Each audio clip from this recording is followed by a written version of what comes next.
All right, we're live. Woo! Let's Hello and go. good morning. Good morning, James. How are you, my friend?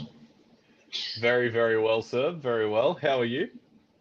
I think I Ah, already I asked that. am. I'm a little bit tired. I am right as rain, dear sir. Right as rain. Very, very nice.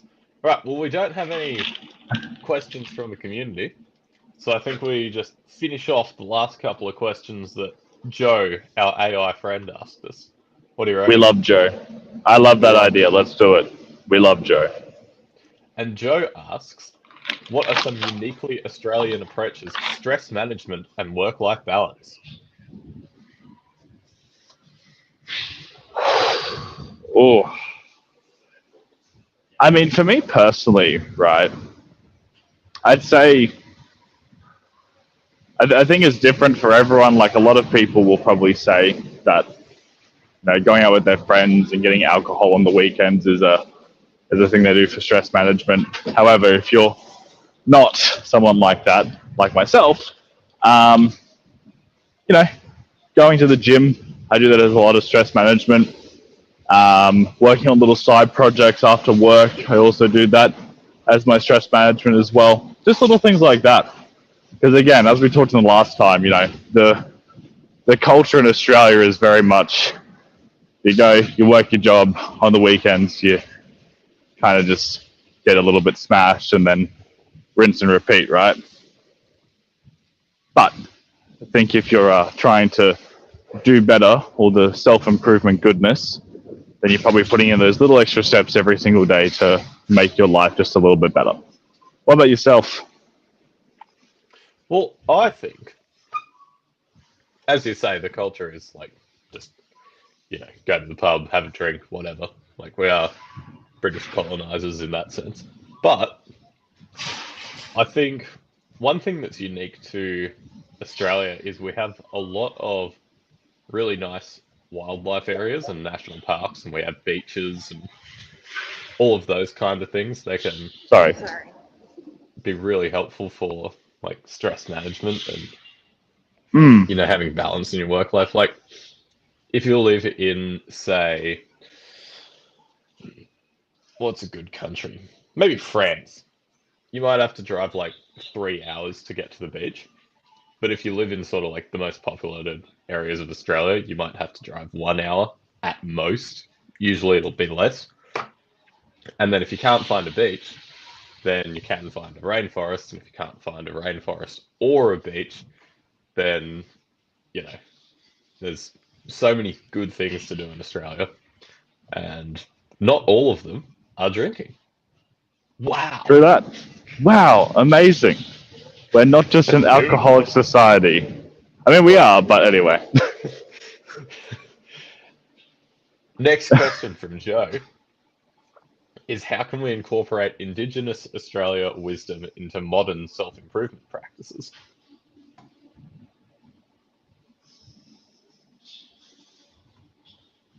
I'm going to let you answer this one first because I need a little bit of time to think about it.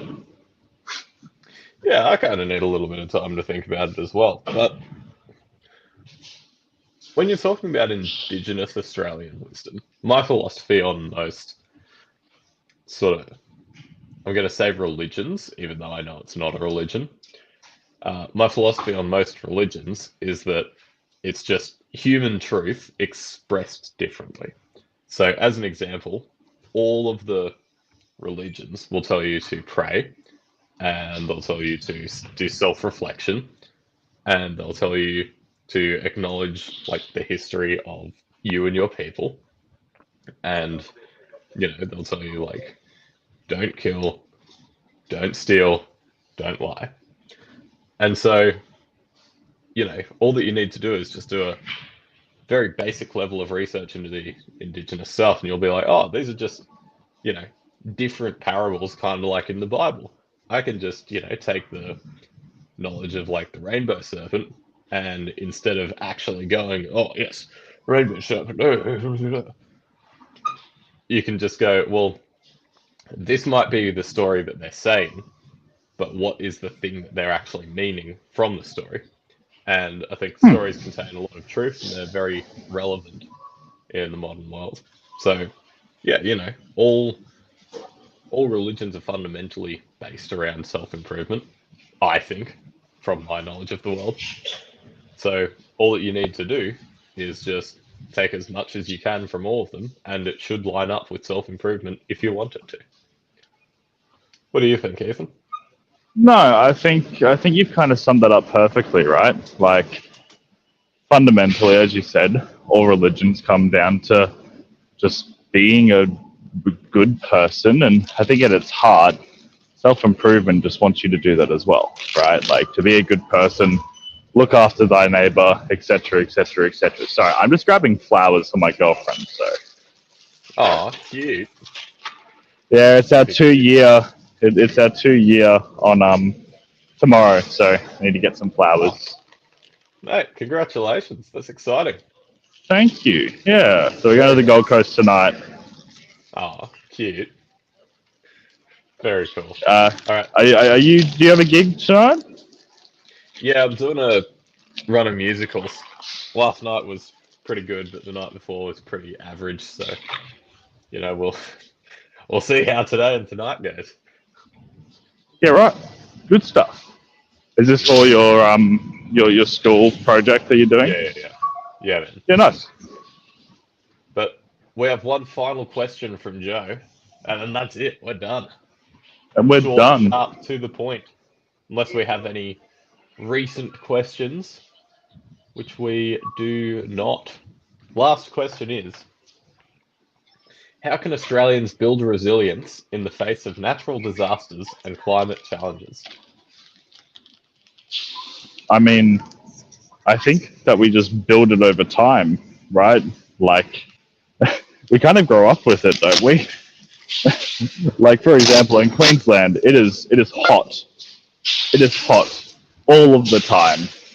It is disgusting. It is terrible. However, I think just from a young age, we just get used to it, and we just get used to being in this climate for so long that it just doesn't affect us anymore. Yeah, that's pretty fair. My take would be you always have choices to do easy things or hard things. And when it's, let's say, summer and it's like 30 degrees inside, you have a choice to either do your workouts as normal, do all of your jobs, mow the lawns, da da da da, and that's a difficult thing to do, but you become more resilient and disciplined by doing it, despite the fact that it's like 30 degrees with the aircon on, which is insane. And then same thing for winter. You're able to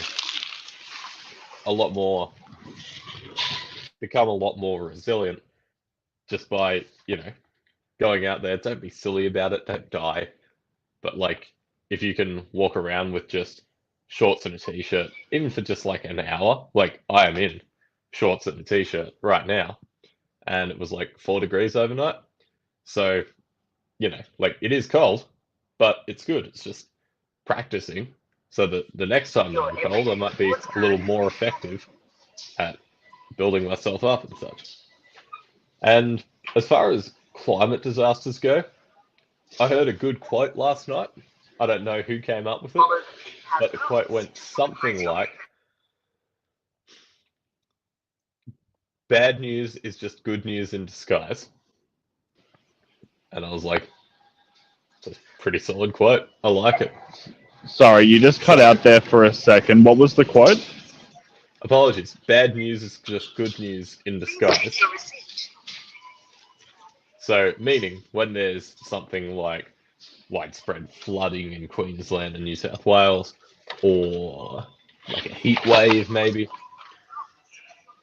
you can either see it as a bad thing that's happened to you, or you can see it as something that is giving you an opportunity for growth. And with the flooding, there was a lot of communities that came together. That was a good thing. Fortunately, I don't believe in this last lot anyone actually lost their lives. So that's another good thing. And there's plenty Thank to be you. grateful for, even in difficult, hard times. Yeah, I mean, as you said, like a situation is what you make of it, right? You can either look at it as a bad thing or you can look at it as a positive thing. It's like if you're sitting in traffic, if you have kind of a closed mindset, you'll think, oh my God, traffic's not moving. I hate this.